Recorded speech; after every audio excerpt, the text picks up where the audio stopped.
Hello friends, and welcome to the Hanged Man in the Moon. If this is your first time here, welcome. Thank you for coming. I'm pleased to meet you.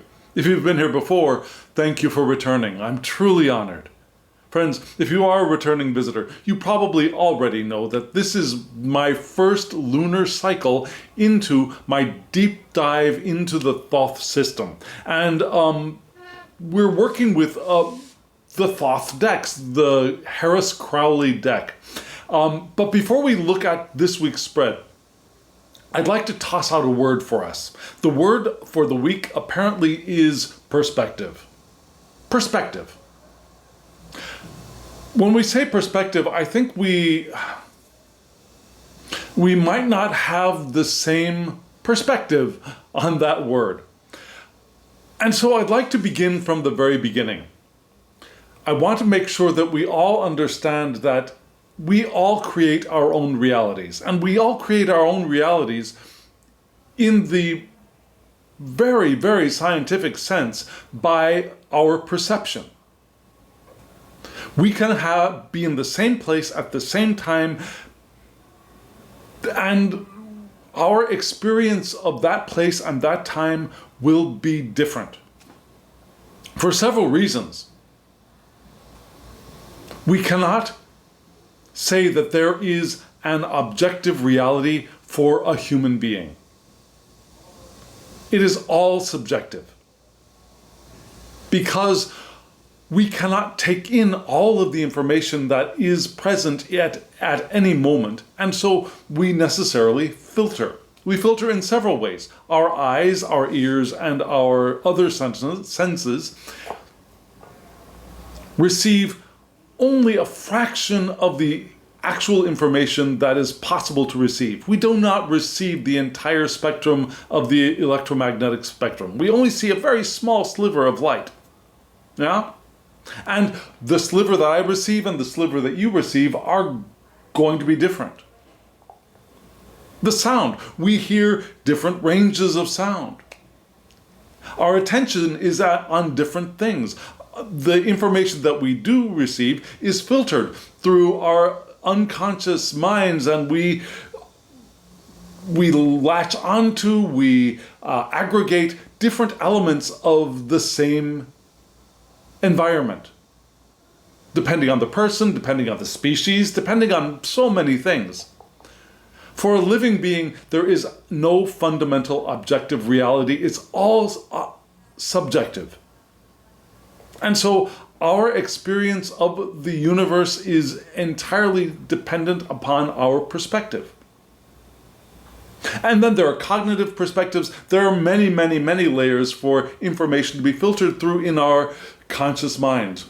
And again, the information we receive is not complete. There is no way for us to receive as human beings in these human, beautiful, beautiful human co-creating bodies that we have. We cannot receive all of the information. Now, does God, does our eternal nature, do they receive the fullness of all information? I can't answer that question. I assume my belief is yes, but I cannot answer that question. I'll assume that yes, that the divine creator of all things perceives all things, because the divine creator of all things is all things. But for example, my eternal nature, does it perceive the entirety of the ever-present now? Probably. Can't answer that question. What I can answer is that eternal nature that is having this wonderful human experience, in this human experience, is only receiving a small sliver of the information, and that small sliver is also processed and trimmed down and edited and reconfigured and restructured millions and millions and millions of times per second, and so there is no objective reality for a human being. That being said, our perspectives are important. They create our reality. And I think that this week's spread is all about perspective. And are you curious why? I'm getting curious about why. So what am I going to do? I'm going to show you the entire spread. And then we'll give a brief rundown for perhaps some new visitors about what that spread is and how we're going to read it, and then we'll dive into reading it together. All right, does that sound good to you? Here we go.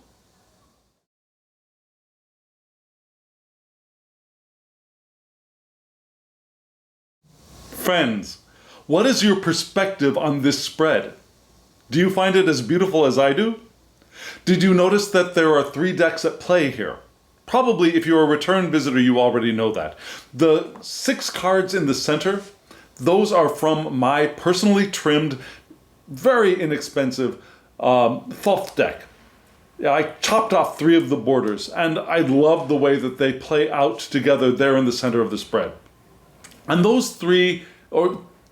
6 cards, 3 on top, 3 at the bottom, they give us the conscious and unconscious or below the surface information for this week. And the question I ask every week is, how can we live life more intentionally in the coming week? And so this is the response, our conscious area and our below the surface or unconscious area. And then there was another deck. There were 4 cards from another deck, which is a mini Thoth deck, which I left the borders on. And those are the elemental cards. Now, fire, water, air, and earth. And that's why I call this my elemental spread. They give us more information in the different aspects of our lives. The passionate creative, the emotional intuitive, the mental perspective, and then the work and physical aspects of our life. And then there were 2 cards at the very, very ends of the spread, right? They're from an oracle deck based on the I-Ching. So that's the order that we're going to be reading the spread in. And if you're interested in these cards and these decks, at the time of this filming, I think that the Kickstarter for the oracle deck is over now. But there might be a way for you to purchase it, and if there is a way for you to purchase it, perhaps pre-order it, or get a hold of the creator and see when and how it'll be released on the free market. I'll put a link to that below. The 2 Thoth decks, now you can't have my trimmed version, but the big version and the small version, there will be links for Amazon in the description box below for those as well. But okay, so how are we going to read the spread? Just one quick overview again. The central spread, we'll read the 3 cards at the top, then we'll read the 3 cards at the bottom, and then we're going to read the 6 cards together in a very special way, and I'll talk about that in a little bit. And then we'll look at the 4 elemental cards together, and then we'll look at the advice from the I-Ching. Okay, friends, here we go. Let's look at the 3 top cards of the central portion of the spread. Here they are.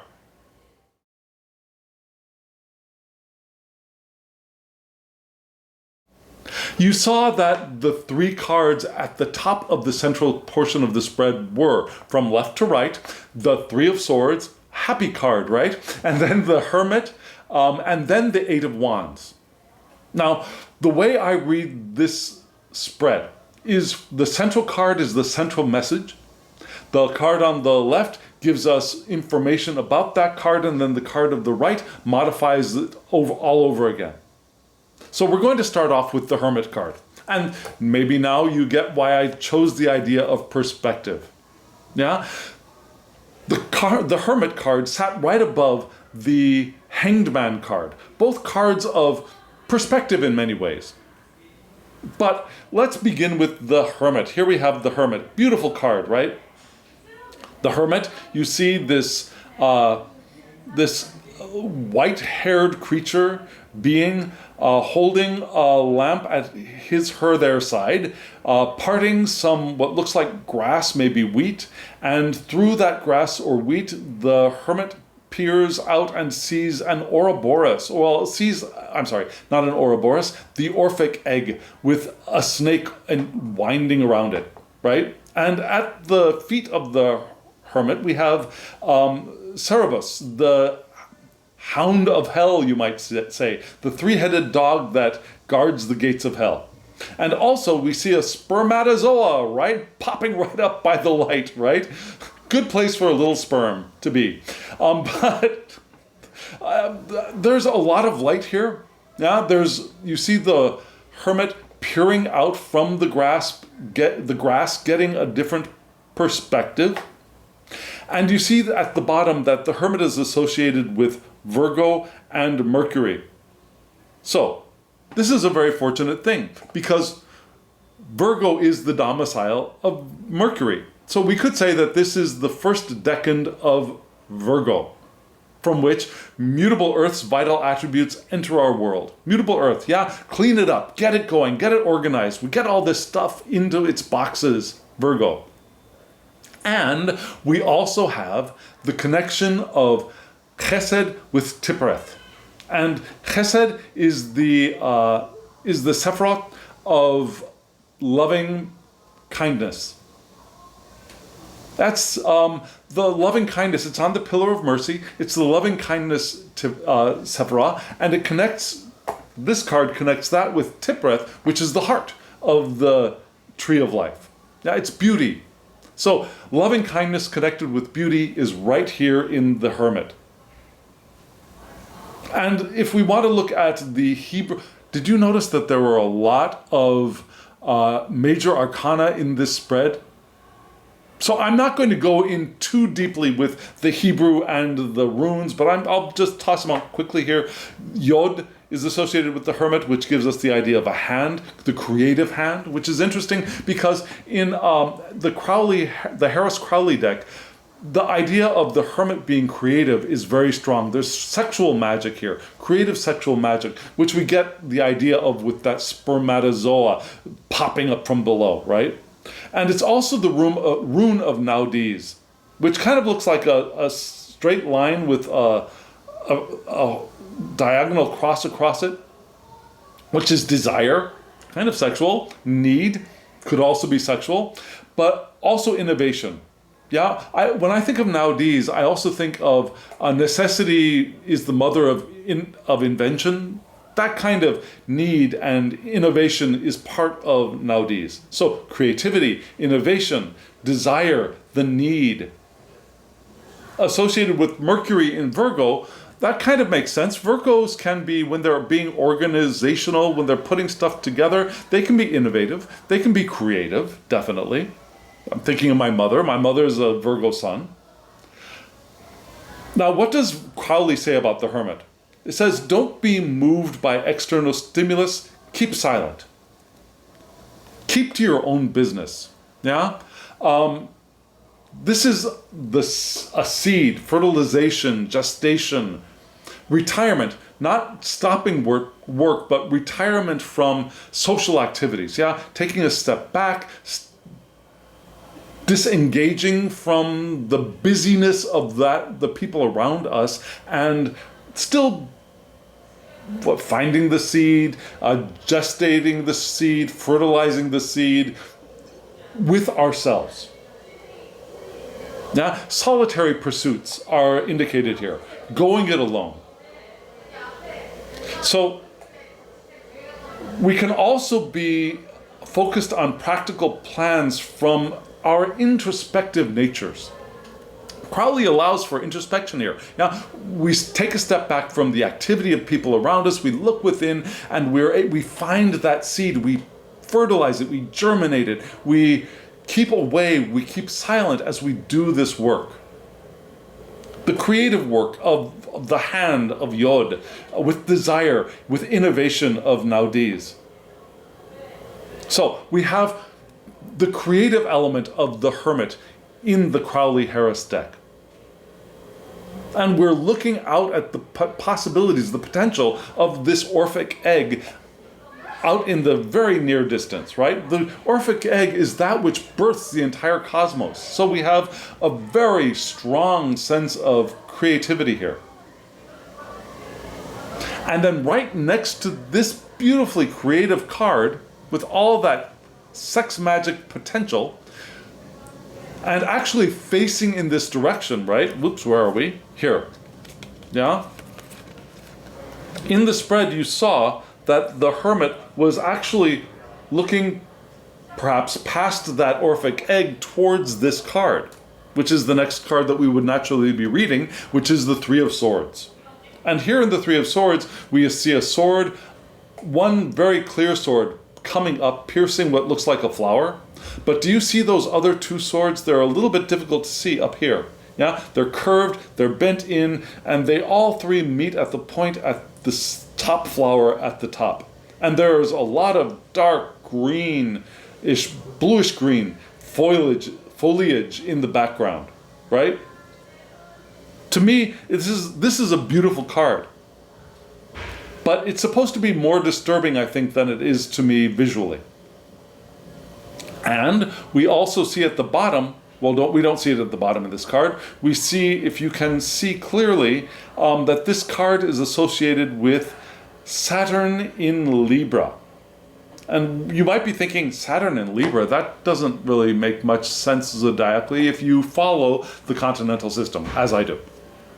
However, we also can recall that Saturn is exalted in Libra. So it's actually a very comfortable place for Saturn to be, which is interesting because the take on this card that Crowley has. Now, when I think of the Three of Swords for the Tarot de Marseille, I think of a breakout idea, not a breakout, a breakthrough, but a developed idea that has been germinated and is ready to be enacted, is ready to be shown to the world. I see it, the Three of Swords in Tarot de Marseille, for example, or in Continental Tarots as a very positive card. But Crowley has taken the Order of the Golden Dawn's perspective on this card and attaches the title Sorrow, even though the association of Saturn in Libra could actually be very positive. Yeah? Instead, he labels this card Sorrow and adds the German Weltschmerz. Do you know Weltschmerz? Now, my pronunciation is not good. I don't speak German naturally. But Weltschmerz, it's the idea of universal sorrow. The sorrow of the world. Melancholy. Which is a little different from the Smith-Waite deck of heartbreak, right? The sword piercing the heart and the rain that looks like tears coming down in the background. But still, we have melancholy here. And this says that the physical world cannot meet the expectations of the mind or the imagination. Yeah, we imagined stuff and we've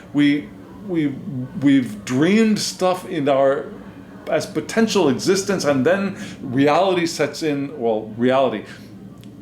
Those dreams have potential of manifesting perfectly beautifully. But we look out at what we see in the world right now, and what we see doesn't match what we imagine, and we get that sense of things are just crap, right? Have you ever had that feeling? If you haven't, you should come be my teacher. If you have, I'm there with you, babe. We've all been there, I think. So anything created will be, at this time, will be formless and chaotic, according to Crowley, because we're looking through a filter of Weltschmerz, of melancholy and world weariness and discontent. Now there's an intense lurking passion to create, but no good can come of it right now because of our discontent. Now, this is not the time for us to be creative. And Crowley suggests that we submit to whatever is going on, no matter how dark. If we're plunging into the dark night of the soul, go with it, according to Crowley. So, what does that mean so far? We've got this very creative card here. And then this no, don't create card, which is interesting because here we have earth, here we have air. And when we go with elemental dignities or ill dignities, these two are ill dignified, as they say. Yeah, earth and air are the two of the pair that they fight with each other. Yeah, they clash with each other. They're opposites, not happy opposites, but they're clashing opposites. Just like fire and water. So, that indicates to me that, yes, this perspective, creativity, but we are challenged by this. We're challenged by our melancholy sometimes. We're challenged by having these dreams and these wonderful things that we want to do, and then looking out at the world with our perspective of the world. Remember, we don't see 100% objective reality. We look through the glasses of our perspective, receiving only a sliver of the data. We don't see what's on the horizon, and then we judge it. And we judge it as being not living up to our expectations, and melancholy and discontent set in, and that's not the time to create, because these two cards right now especially are clashing. Our ability to fulfill this is being blocked by this. And so what's coming up behind the Hermit is a very powerful card, and a card that gives a life to the Hermit, because this is the Eight of Wands. Beautiful card. You see the rainbow above, you see this pyramid sitting on top of a square, right? Yeah, there's a pyramid, beautifully colored, sitting on top of a square, stability, and we have these 8 bursts of lightning energy coming up from the center. And at the top you can see that this is Mercury in Sagittarius. Mercury, did you hear that? Mercury. So this is supporting this card in so many ways. We've got Mercury here in Virgo, which is its natural home, one of its natural homes. And then we've got Mercury in Sagittarius here, which is not a natural home, but Mercury here is supporting its natural home, yeah? And being in Sagittarius, a fire sign, we've got fire here, and fire is a very neutral friend to Earth. Now, fire and air are can light each other up. Fire and earth, they're simpatico. Now, they don't fight, they don't burn, they don't intensify each other, they walk a path comfortably. So this Eight of Wands could very comfortably walk with, I don't want to say support, walk with the Hermit. Be mutually beneficial with the Hermit. But we also have this. We also have fire and air. And fire and air can also, fire and air can also, no, also is incorrect. Fire and air can really light each other up, like I said. So, this card is key, I believe. Where is this support going to go? Are we going to allow this support to go towards our hermitness and support walking hand in hand, side by side, down the path with the Hermit of creativity, which would be natural? Or are we going to allow this fire to light up and make the Three of Swords burn more powerfully? Are we going to allow this energy from the Eight to intensify our melancholy and our discontent? Are we going to let this energy plunge us deeper into a dark night of the soul? I think we have the opportunity to choose, and the natural choice is going to be, I think, for this card to support the Hermit. But we could also do the other thing and allow it to support and intensify our sorrow. So we want to be careful with how this energy plays out in our experience at this time. Now, Mercury in Sagittarius is generally an upbeat, open-minded, easygoing energy. Yeah? This is the energy of velocity, shooting through the... Mercury is quick, it's the messenger of the gods, right? And maybe riding the arrow of Sagittarius, velocity, electricity, speech, communication as well, right? But also light, fireworks. baby, you're my firework. Is that a song? I think it's a song. So something may have reached the boundary and is now splitting up. That's possible. And if we allow that energy to go in that direction, I think we're going to get here. That splitting up. But it could also be a splitting up like the rainbow above here. Yeah? The hermit, looking at the Orphic egg, could, with the Eight of Wands, allow that Orphic egg to split into this rainbow of beauty and color. And we can also recognize that at the base, below this pyramid, shooting out all this energy, there is a solid structure under there. We're okay. This energy is coming off of a very stable base. And this rainbow can be a promise of hope, perhaps to ease that sense of melancholy and discontent.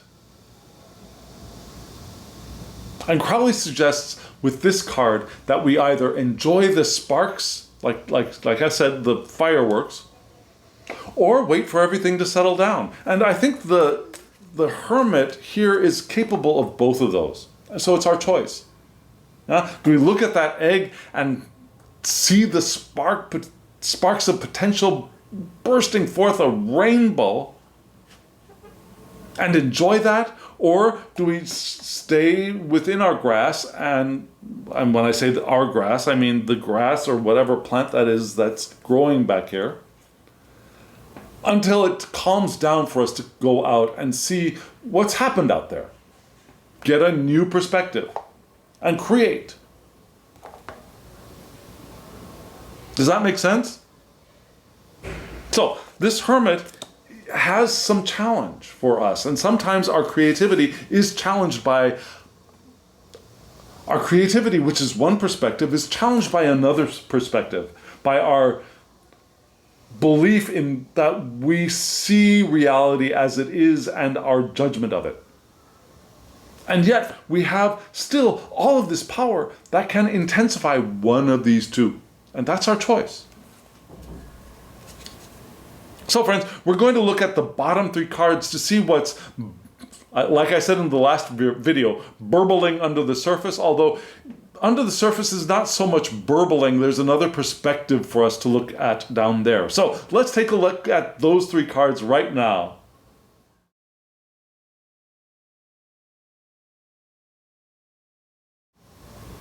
Not a disturbing card there, right? I don't know, but the deck seems to want to pump out the Tower for me these days. So you saw from left to right, we had the Tower, the Hanged Man, which is my favorite card in the deck. One of my two favorite cards. Okay, I have a bunch of favorite cards, but towards the top of that list of favorites is the Hanged Man. And then right next to the Hanged Man was the High Priestess, which I believe would be my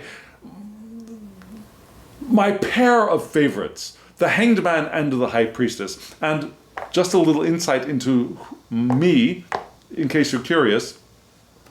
It's not my, our birth card. The Hanged Man is not my birth card. My birth card is the Hermit, which we just saw up atop, right? But I see myself as the Hanged Man in many ways.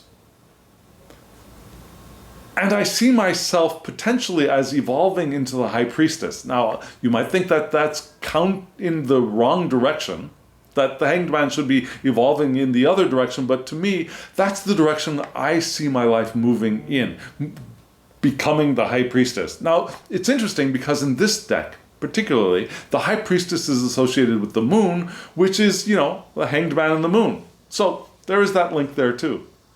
Anyways, we're starting off with the Hanged Man, and looking at this, I love this card. I love Lady Frieda Harris's vision of this card. I love that there's this bright sun above, and that in front of that sun is an Ankh, and that the Hanged Man is hung kind of like a reversed cross from that Ankh. But the Hanged Man isn't bound by the Ankh. That foot can very easily be taken out of that Ankh if the Hanged Man wanted it to be, I suppose. Now in the background, you see that blue grid, right? which at once makes us think of water, which is interesting because this card is associated with water. But it also makes me think of geometry and pattern and mathematics and organization. Yeah? Also beautiful things. So, the Hanged Man, right here. The Hanged Man joins Geberah and Hod. Right? It joins Geberah and Hod. They're both on the same side of the tree of life. They're both on the pillar of severity. Yeah?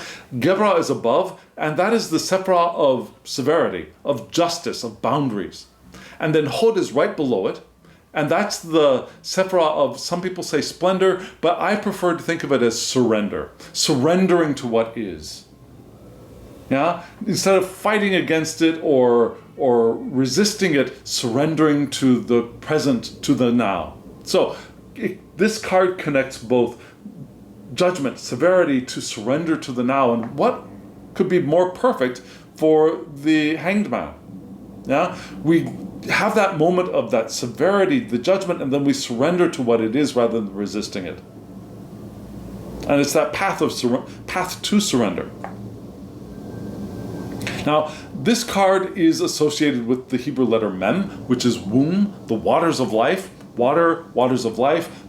This is also a place of birth, this is perhaps the more feminine aspect of the hermit, which is the more masculine, the spermatozoa. Here we've got the Hanged Man down in the womb. The rune is Iwaz, which is, among other things, wisdom and initiation. Just like a good hanged person would want to be. Wise, the initiate, in the waters of the womb. So for Crowley, water is a sexual act. For Crowley must have really loved Freud because I'm just saying, everything is sex for him. He really is. And that's fine. That's wonderful. I like sex too. But, sometimes you just gotta laugh. It's also the sacrifice of the divine. Yeah, Odin, for example, who hung himself upside down on a tree, and that sacrifice gave us the runes. The sacrifice of Noah, the sacrifice of Osiris, the sacrifice of Christ. Although Odin and Noah and Osiris are more linked with water when it comes to their sacrifices, right? Now, here Crowley mentions growth from the water is implied. Now, we dive into the water, and like a lotus rising up, there's the potential for growth from that sacrifice, from that dip into the unconscious waters. What is important is no longer important. The old is washed away. And we must process change through death to release the old, to allow the lotus to arise from the mud. We release the mud, let it wash off of us for us to be able to rise and become the lotus of beauty and peace and enlightenment and new perspective. So here we have the water of both death and birth, of washing away and growth. And this is paired right next to this wonderful tower card, right? The tower card. The tower card, we've seen this many times already in this series. We have the eye of the divine up there. Could be the eye of, okay, let's not go there. But we have the eye of the divine up at top. We have the peace, the dove of peace, or the dove of Venus.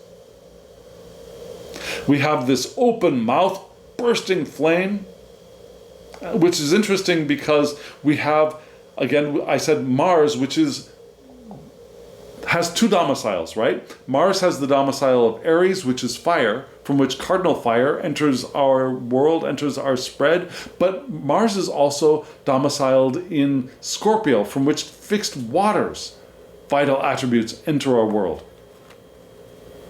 So, what do? We've got water here. If we read Mercury in Aries, we're going to see conflict.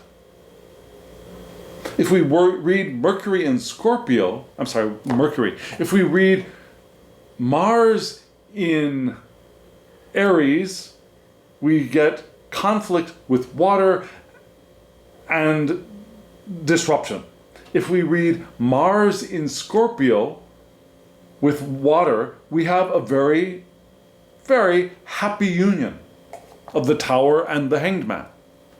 Surprising, yes? Is there positive potential with this Tower card in this deck? Well, let's bring up a couple of ideas. One is that the Tower connects Netzach to Hod. Netzach to Hod. What are they? So Hod, we just saw this card connecting Gebra and Hod. This card connects Netzach and Hod. So this card connects victory with surrender. And again, this is not the surrender of I give up, I surrender, this is not the surrender of defeat. This is the surrender of acceptance. The acceptance of what is. So this card connects our victory over obstacles and our acceptance of the obstacle that is.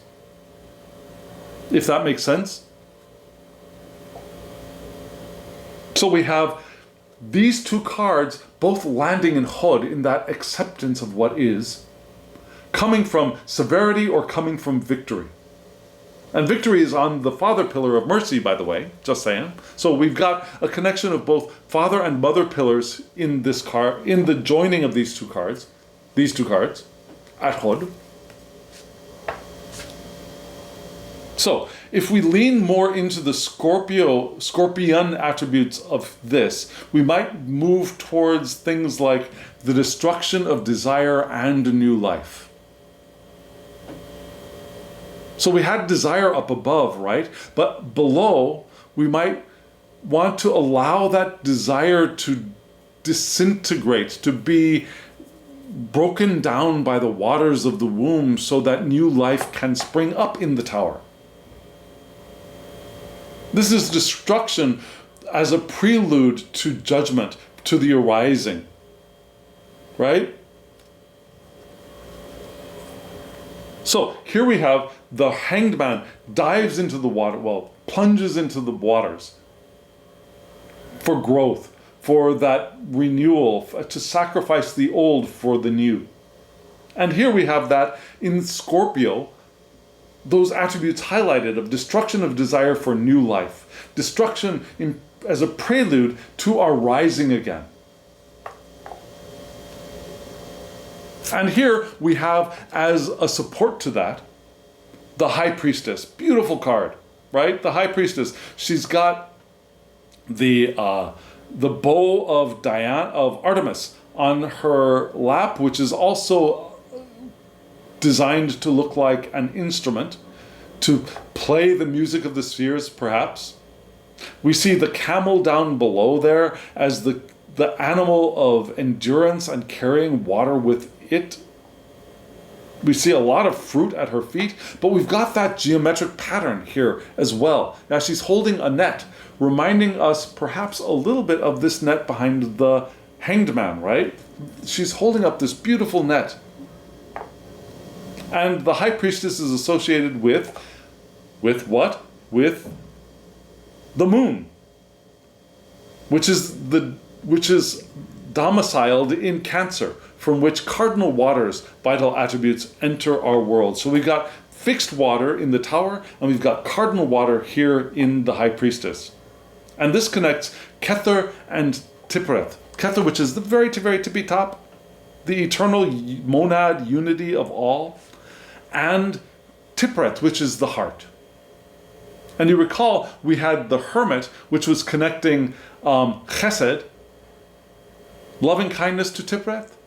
And here we have the eternal unity, the monad, the divine source of all, connected to the heart in the High Priestess card through water. So this card also supports the Hermit, in a sense, which will be good because we're going to see that support coming in very handy in just a moment. But let's talk about the High Priestess as it supports the Hanged Man. Yeah? The High Priestess, change, seeking alternatives, also grace, also higher thought and connection. Connected with Kether, right? Spirituality. So there's something vague, something unreachable here. There's a mystery or a secret implied in this card as well. And it indicates that maybe either we or someone else is kind of enigmatic at this point, is not easy to figure out, or is deliberately being cryptic in the way we or the other person, people are expressing themselves in the world. But this card is also something that is on the tip of the tongue, at the edge of mind. Something as not yet spoken or thought.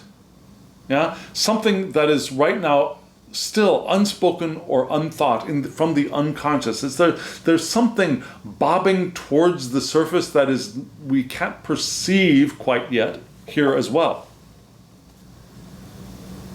Which I think is perfect in association with especially this card, where we're here in the water, we're getting rid of the old in order to grow the new, and there's something rising up that we don't know what it is yet.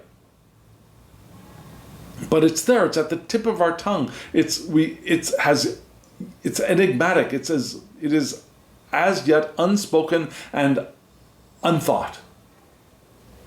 But it's coming up there. And there are changes coming with grace, with a connection to the divine, with the intuition of a Cancer.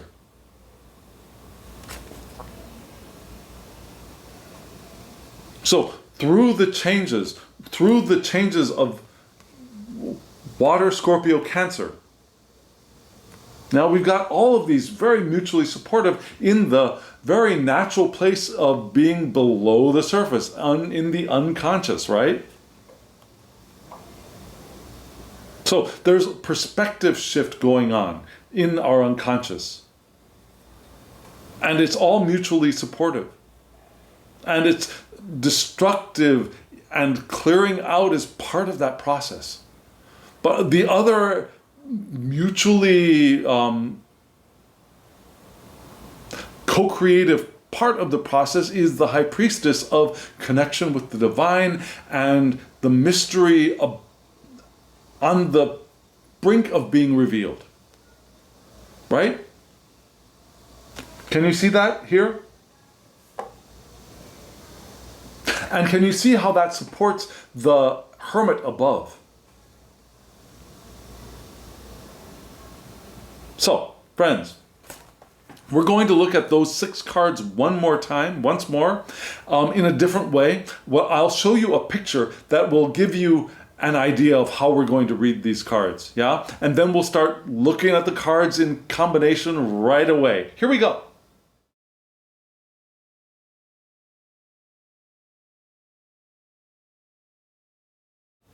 So, you saw the 3 groupings that we're going to read these cards in, right? The first grouping is the Tower, Hermit, and the High Priestess. But we're going to start off with the Hermit first, because the central card is always the main information. So, the Hermit here, again, we have seeds, fertilization, right? Solitary pursuits, but kind of practical plans from our introspection of creativity, towards creativity. And now these, the desire being the mother of invention kind of thing, right? The necessity being the mother of invention. Being moved by and remembering not to be bothered by external stimuli, but following our own perspective. Right? And this is again Mercury in Virgo. Being supported by Mars. From below we have the Tower. The first area of support or conflict here is the tower. So we had Earth at the top, and below we've got Mars either in Aries, which is fire, or Scorpio, which is water. Now, water and Earth are very mutually supportive. They feed each other. So, and we just saw that the tower was very beneficial for the Hanged Man when it was Scorpio. So let's maintain that. So the Hermit, so let's see. The Hermit, I'm trying to get, am I doing this okay for you? Let me know in the comments below. The Hermit and the Tower. Destruction of desire, feeding this perspective of the seed and fertilization. The destruction on the prelude of rising from the grave, from the depths, being the unconscious support of the hermit who is going it on his, her, or their own, and still being creative, being able to see and envision newness of a new universe being born. And the way to get to that new thing is to destroy that which is old from within, from below.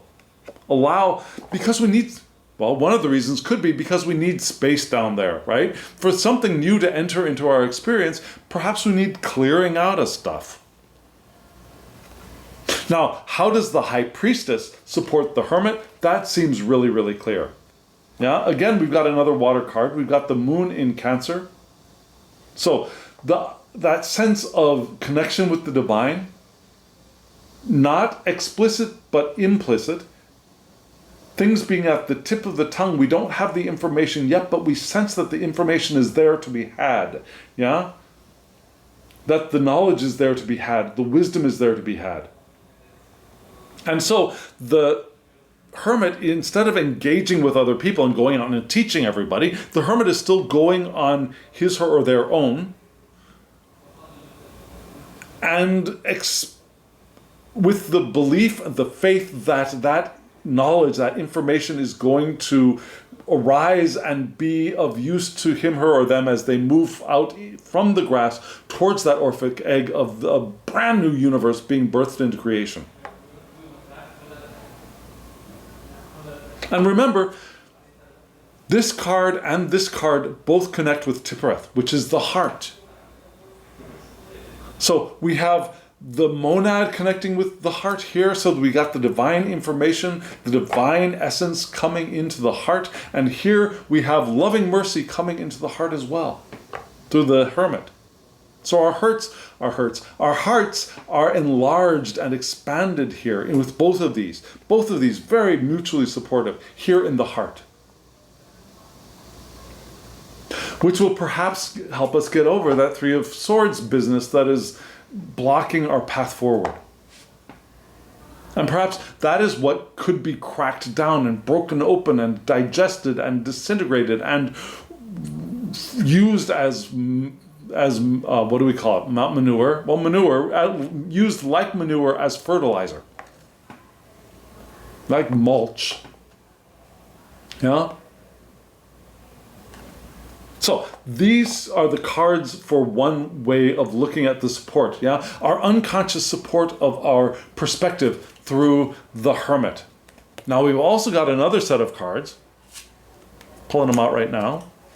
Another set of cards which is how does our conscious mind feed the hanged man down below, which is again water in the unconscious, perfect place for it, of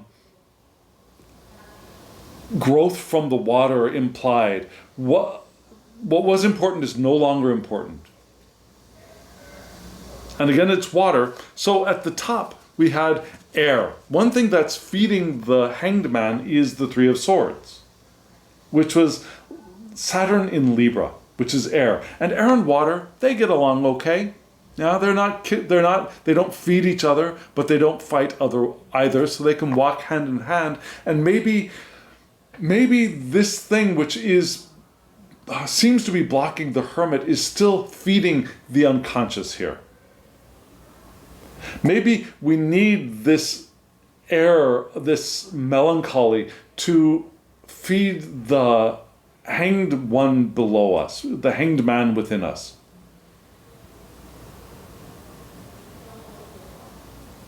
And allowing us to submit to whatever is right now.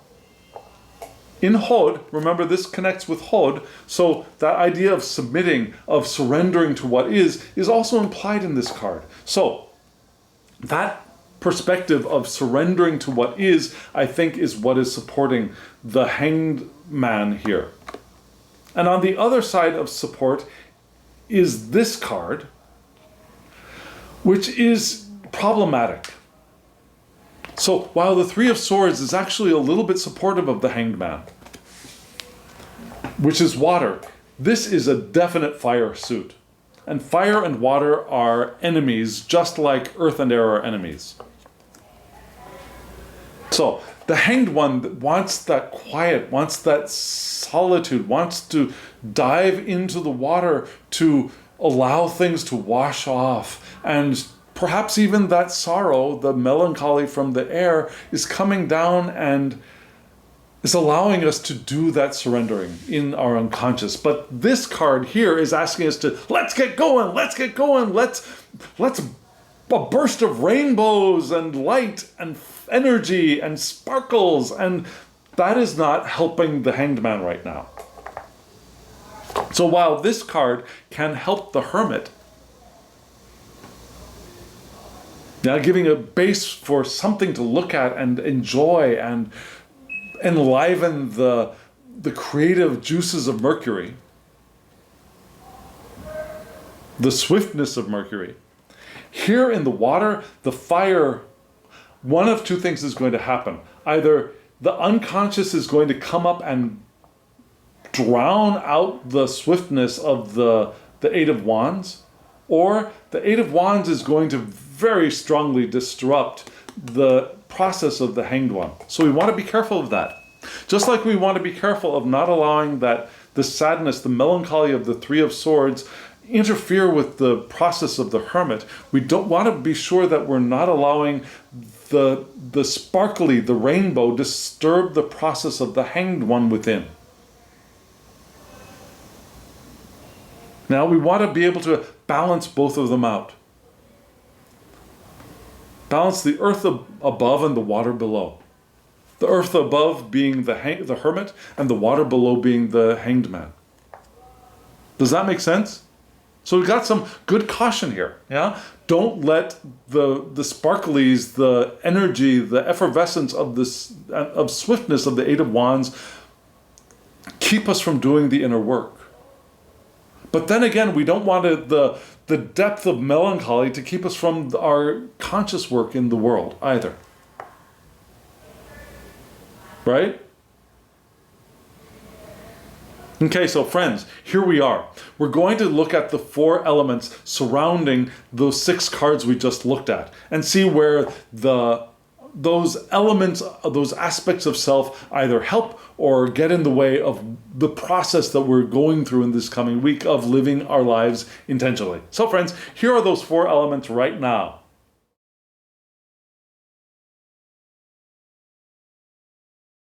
You saw going in clockwise order. Let's start going clockwise, just so you get a refresher of what you just saw. In the upper left, in the fire slot, we had the Magus, the magician. Yeah? In the upper right, the air slot, we had the 4 of Wands, which is fire, which is okay. Yeah? Then lower right, we had art, otherwise known as temperance in other decks, but art here, and that is a fire card in water, and that's a problem. Yeah? And then in the lower left, we had fortune, which is associated with Jupiter, which could either be associated, or which is the Jupiter, which lives in 2 domiciles, right? In Sagittarius and Pisces. So fire and water, both of them are hunky-dory for Earth. So the only card that is in elemental conflict with itself is the art card in water. But we're going to start off with air. Let's start off with the Magus. Beautiful card, right? Now, according to Crowley, this is a very sexual card. Everything is sex for Crowley. The Crowley sees this as being like a phallus coming up, and these elements that are like an ejaculation of elements around the Magus, who is walking on this phallus with huge Mercury-like wings on his feet, which is appropriate because the Magus, the magician, the Magus, is associated with Mercury in this deck. And Mercury is associated or is domiciled in both Taurus, what am I saying? Gemini and Virgo. So Gemini is air. Air and fire, they support each other. They burn each other. Yes, Virgo. And Virgo is earth. And earth and fire, they're hunky-dory together. So we've got no real elemental conflict here. Now the Magus connects Kether and Binah, which is nice. Yeah, Binah is wisdom. Kether is the divine monad. So we've got Kether and Binah. Interestingly, going down to the mother pillar, just saying. So the monad connects with our understanding. Not wisdom, but understanding. And because of the zodiacal association, we've got mutable air and earth's vital attributes entering our world. Yeah, we want to think about stuff very excited and energetically with Mercury, and we also want to get things organized in the earth, like a good magician might want to do, right? We've got those elements. We want to work with those elements, so we want to get them organized, get them in the right boxes, and do the creative work. Now, the Magus is associated with Beth, the Hebrew letter Bet, which is house or home, but it's also creation of duality, right? Because the monad splits into duality for the multitude of things to be created after that. So we got the creation, duality, male, female, light, dark, all here in Beth. We've also got the rune of Uruz, which is the wild ox, right? I'm sorry, just a second. Yes, Uruz, which is the wild ox, which is strength and energy and courage with understanding. Understanding, Binah, understanding. So, what are we going to do with this?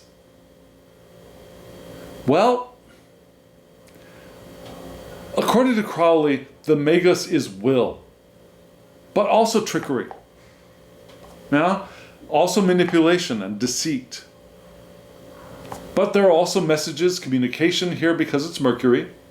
It's the unconscious and the unexpected are possible here. Yeah? This is the first step from the infinite potential of the Fool into manifestation, right? So we're still working with the unexpected and the unconscious here. Crowley says, create and be free. Absorb and be... I'm sorry, what did I say? I said absorb, right? Yeah, absorb, yes. Absorb and be joyful. Yeah? Take in and express emotional bliss. Yeah? Divide and have intent. Because we want to split things up for creation, like a good Virgo might want to do too. But also consolidate and be complete. Now we want to divide and have our intent for creation and consolidate and feel completion here. All great attributes for the Magus. And it's time for a reality check. Are we who we say we are in the world? So we've got our creativity here. Our creativity is very well supported by the Magus. And all of those actions of being creative and being free, absorbing and being joyful, which is more of the water aspect, dividing and having intent, which is more the air aspect, and then consolidating and being complete, which is the earth aspect. But also check ourselves, yeah? If all of that creativity, are we creating and being who we say we are? Or are we saying that we're something and we're not living up to our intents or our words or our personae? So we want to be authentic as we create here with the megas. And let's move into the water section, because this is the most challenging of the cards and also the potentially one of the most creative here. Now this is the art card. The card is associated with Sagittarius, which is the domicile of Jupiter, from which mutable fire's vital attributes enter our world. We had mutable air and earth up in the fire section. Here in water, we've got mutable fire. That's a problem. So it means that something is out of whack. It doesn't mean that this card is wrong, or it doesn't have attributes that we couldn't put to use, but it's in the wrong place, right? Is there another card in this grouping that could be better here? Well, probably the fortune card might be better placed in this spot, and the art card might be better placed in the earth suit. As fire and earth are simpatico, and fortune is associated with both Sagittarius and Pisces. So Pisces, Jupiter and Pisces would be fine in the water section, right? So right now, we're putting in our emotional area, in our intuitive area, our desire to transmute and create with the art card. Now, Crowley strongly paired the Lover's card with this card. For Crowley, the Lover's card is analysis and the art card is synthesis. Analysis and then synthesis with art. And you see the androgyne here. Now, when I see this androgyne and I think of the Lover's card, I think of this being a combination of the red king and the white queen, who are being married in the Lover's card. But according to Crowley, this isn't the king or the queen, this is the two baby children in the Lover's card, the white child and the black child, all grown up and merged here in this androgyne figure. Holding, you can see, what do we see? Sorry, my copy is not good here. We see water and fire being combined here. Okay, so I'm backpedaling here. I'm backpedaling in my mind. Okay, so no, I take it all back. This card is fine where it is. It's happy where it is, because this card is the combination of fire and water. So here, fire, Jupiter and Sagittarius, being here in the water side, in the water part of this spread is, and I'm going to say it, perfection. It's perfection. It is perfection, because that's what we're asked to do right now, is to do the art, to combine the fire and the water. And the association here is Samek, which is a circle, looks like a circle in the Hebrew letters, yeah? Looks like an Ouroboros as well, the snake eating its own tail, which is the letter for support or a prop or a fish. But it also is the symbol for endless cycles of life. And also a wedding ring, which is perfect, as this card is associated also with the Lover's card, right? So this is the Lover's card is the ceremony of marriage. This is the completion of the marriage. It's also Argiz as the rune for protection, but also openness and happiness and life force, especially life force. So we combine our passion and our emotions here in the cauldron of our emotions, and we have that life force, that commingled, co-joined life force as a potential. Every element can be assimilated with its equal and opposite here in this card, as it sits with its equal opposite space, right? This is the consummation of the royal marriage. This is the result of planning and accuracy, success after maneuvering, right? It's getting the stuff done and being successful here. There's no need to add or subtract anything from the situation now. Make the most of what is the suggestion here. So we've got the magician in the fire passionate, right? Which is create and be free, absorb and be joyful, right? Check with ourselves. We might be overthinking something because of Mercury, but we're being magical, and this reinforces that idea of having everything that we need, but that everything that we need is going to look like opposites that want to be brought together and made into something new. And Crowley indicates here, in this card especially, that how do I want to put this? This is the penultimate step in the process of alchemy. This isn't the final step of the great work. This is the penultimate step of the great work. So we're just about there. We got the stuff together, and it's about to transmute into the gold of the alchemical gold. We're not there yet, but we're right about there. And so we go up to the mind. What do we see in the mind? We see the Four of Wands. Air and fire are fine together. Completion, right? We have what? Venus in Aries, which is not a comfortable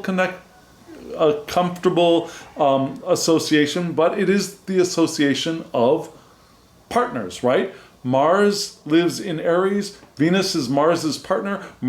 Venus is in the home of her immature partner.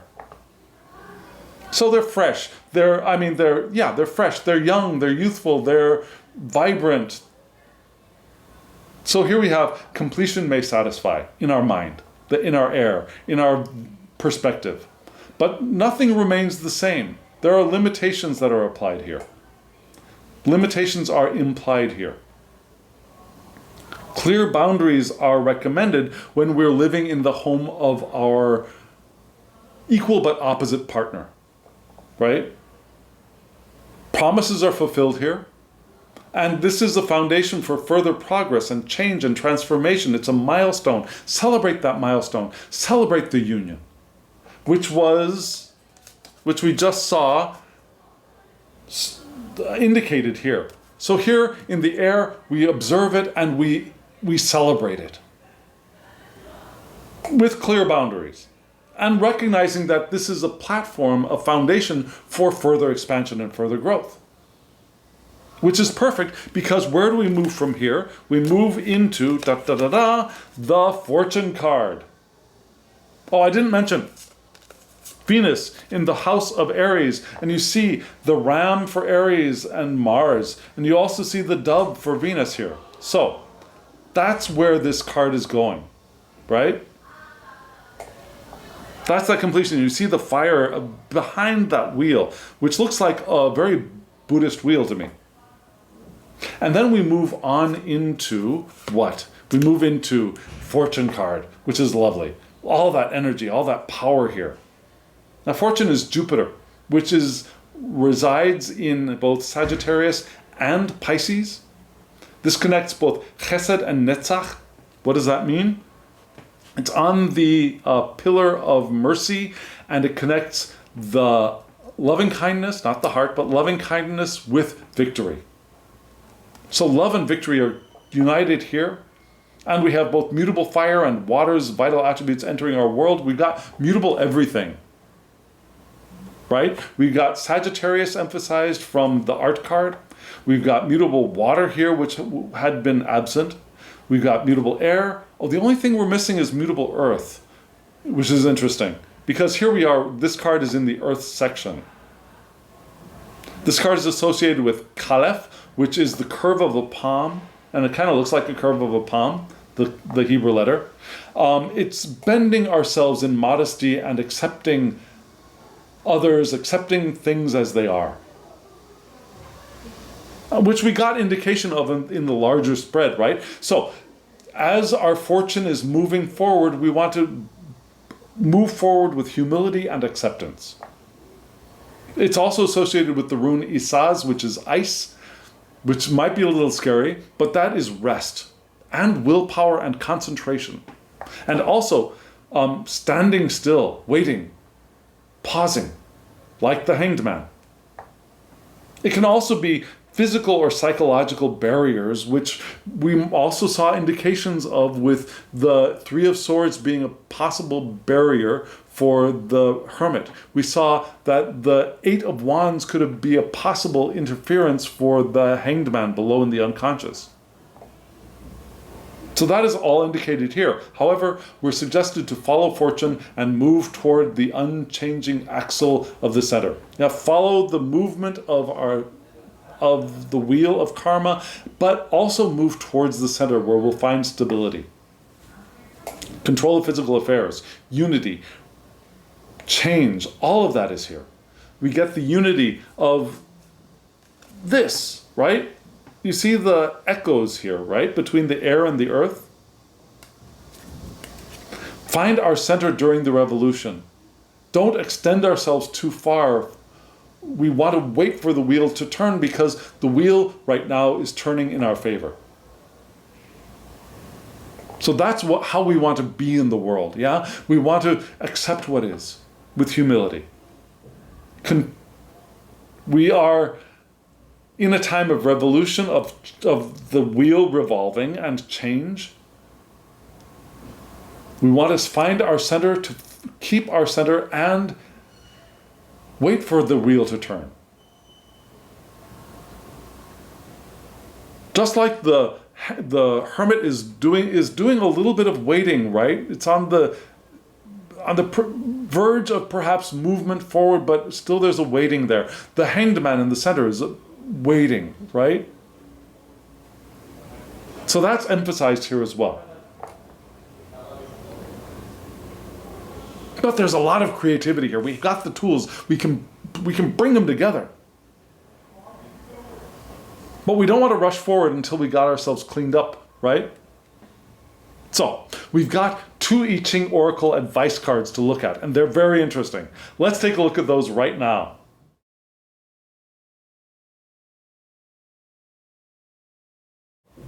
Those two cards are beautiful, right? And I really hope that this deck will be available for purchase because I really recommend it. It's gorgeous. There are other I-Ching oracles out there. Benabel has a wonderful book of the I-Ching out as well, but I really like this deck too. And so, what am I saying? I'm saying, oh yes, these two cards coming out together I found very interesting. Why? Couple of reasons. One, the first hexagram on the left was hexagram 64, which is incompletion, but it's fire over water. And it was right there on the fire side. Water was of the suit, right? We had the Magus and was on that side of this card was on the side of the Magus in the fire of the elements of this red. Does that make sense? We just saw those elements, right? And on the side of the fire and earth, we had this card, which is fire over water. Number 64. And then on the other side, which was air and water, now we had hexagram 32, which is thunder over wind. A lot of air on that side. With the air card, which was the Four of Wands, if you recall. Four of Wands in the air element section. Is this making sense to you? I'm not sure if I'm making sense or if I'm just blabbling to myself. But anyways, so we had another thing that was interesting was on the left, card 64, on the right, card 32. 32 is half of 64, right? Very interesting stuff. So let's look at the first card, which was Fire Over Water, Incompletion. Beautiful card. Kind of looks like a dragon to me, but I don't think it's supposed to be a dragon. No, it's not supposed to be a dragon. But it's also a yin-yang. Do you see, or in Korean, Yang, you see the light side, the dark side. You see that in the light side there's a black dot, in the black side there's a white dot. We've got a little bit of yin-yang, yang going on here as well. It's not complete, it's not full, but you get the sense of it having broken open and flowing, or maybe coalescing, maybe it's coming together. So what does this card mean? It means situations or tasks are not at a conclusion yet. Now, there's an ongoing process and there's some uncertainty right now.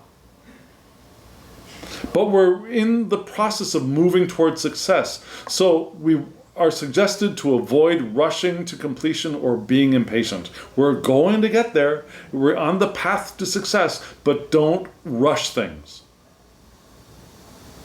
And there might be a possible pitfall here and there on the way to our success. So, in big, bold, capital letters, be patient, remain calm, is the advice for this card. Avoid acting on impulse. Which I think was part of this larger spread, right? That Eight of Wands was problematic for our unconscious selves, right? That Eight of Wands gave us sparkles for the Hermit to look at, but the Hermit is still going to disengage from the rest of society and go his, her, or their own path. And this is part of that, I believe. Be patient, remain calm, keep going. We're not there yet, and there might be some glitches along the way, but keep on going. Don't rush, but keep on going. And then, as a partner to that card, we had hexagram 32, which is thunder over water, which is endurance. Stay the course, right? We got the advice to keep going, don't rush, and here we get the advice to stay the course. Persistence and consistency. Yeah, there's a lastingness to this card. And it's, you know how you can be persistent but inconsistent in your persistence? Like, maybe you'll do okay, let's just pull something out of thin air. Daily draw. You make a plan to do a daily draw. And you do your daily draw most days. You're persistent with it. You keep on going, but you're not consistent with it. This card is asking for both. Persistence and consistency, and lasting, steady application of energy without fading perseverance. Stay true to our principles and our goals. Perseverance. And like the never-ending cycles of nature, we want to walk the path with stability. Don't rush, remain calm, stability, lasting commitment. A persistent heart is asked for here. Keep going. No need to alter our initial intentions. We're going towards success. Just keep on going. Like in a Smith-Waite deck, the Knight of Pentacles. Yeah? That's what comes to mind here. Now, the Knight of Pentacles did not show up here, but this is what is reminded. That's what comes to mind with these two cards together, to me. Does that make sense? So that's the advice for this spread. With all that stuff going on, keep calm. Don't panic. Be patient. Be consistent. Be persistent. And not aggressive, mean persistence like somebody, gimme, but persistent with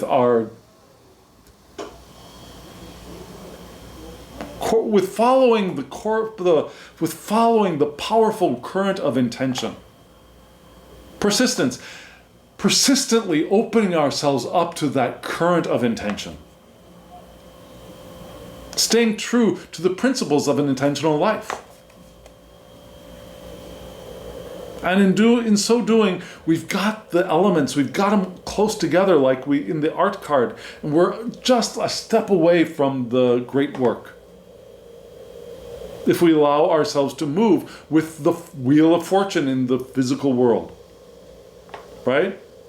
Because we are the magicians, and we're doing the work of art. And we've got this moment of completion in our thoughts of having brought stuff together. Yay, us, but we're not there yet.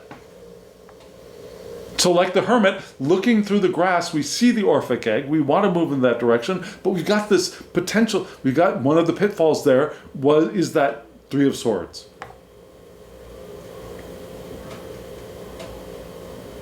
And so from within our internal space, we're allowing ourselves to Hanged Man and High Priestess, and allowing the cracking open of the Hanged Man with the Tower to allow that seed to germinate and grow up out of and wash itself clean of the past. Does that make sense? Does that make any sense to you? And so it's all about perspective.